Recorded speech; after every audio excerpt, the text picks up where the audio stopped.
तो माणूस मधला अध्याय 9 मार्च भागामध्ये लालीने कुत्र्यासारखा मारला देवीसिंग. तो कसा? चला तर बघूया.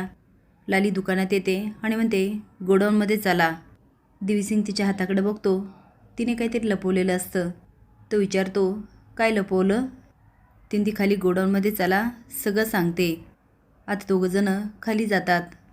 देवीसिंग म्हणतो बोला काय करायचं? ती एक दोर काढते. त्याच्यासमोर पकडत म्हणते प्रायश्चित्त. तो विचारतो कुणी करायचे प्रायश्चित्त? ती त्याला मारत म्हणते तुम्ही. ती आता चापकाने त्याला फटाफट मारत असते.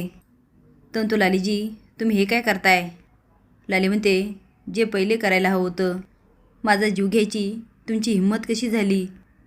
आता चापकाने लाली खूप मारत असते. तो आता गायवाया करत असतो लालीजी प्लीज मारू नका, प्लीज मारू नका. अहो ऐकून तर घ्या मी काय म्हणतो.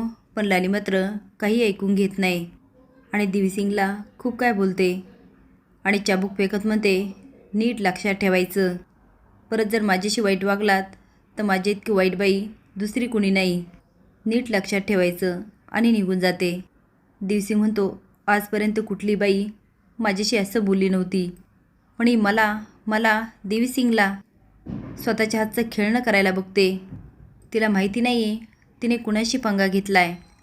हिचा आवाज कायमचा गार करण्याची वेळ आली आहे. खरं तर देवीसिंग आतापर्यंत सगळ्यावर भारी भरत असतो. पण पहिल्यांदाच त्याच्यापासून लाली वाजते. कारण तो लालीचा गळा आवळतो आणि तिला फरफटत घेऊन जातो. पण तेव्हाच जामकर येतात आणि इकडे तिकडे बघत असतात.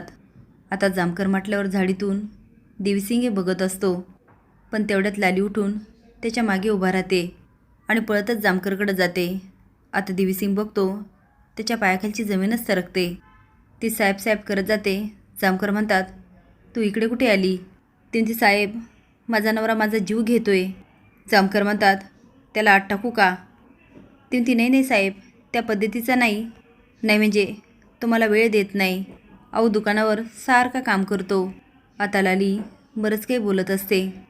तिचं बोलणं ऐकून जामकरच्याही डोळ्यात पाणी येतं. ते म्हणतात लवकर भांडण मिटवा. आता लाली हू करून मान हलवते. जामकर निघून जातात आणि देवीसिंग बाहेर येतो. लाली त्याची कॉलर पकडते आणि खाली पाडते. त्याच्या छातीवर पाय ठेवत म्हणते काय सांगितलं होतं तुम्हाला? माझा जीव घ्यायचा परत प्रयत्न करू नका. आता ते देवीसिंगला चांगली धमकी देते. जोरात पाय मारते आणि निघून जाते. इकडे शालिनी मात्र लालीच्या वागण्याने खूप शॉक होते. कारण लाली तिला पैसे देते आणि म्हणते पोराला पुन्हा शाळेत घाल, चांगलं शिकव, मोठा कर. तुला वाटत असेल ना मी कशी आहे? पण जसं तुझ्या पोरावर जीव आहे तसाच माझ्या नवऱ्यावर आहे. मी लहानपणापासून त्याची वाट बघितली.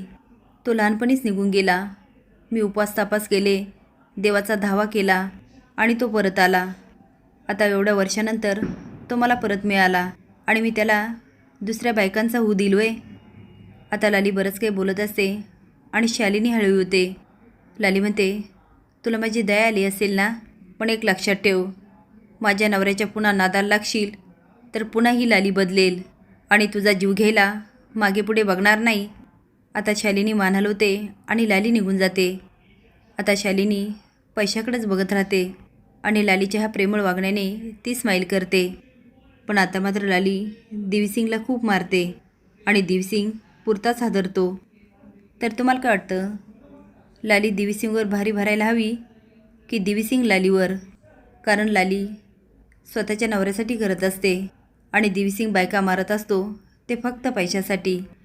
पण तुम्हाला काय योग्य वाटतं हे कमेंट बॉक्समध्ये सांगा. नवीन अपडेट जाण्यासाठी लाईक आणि सबस्क्राईब करा. धन्यवाद.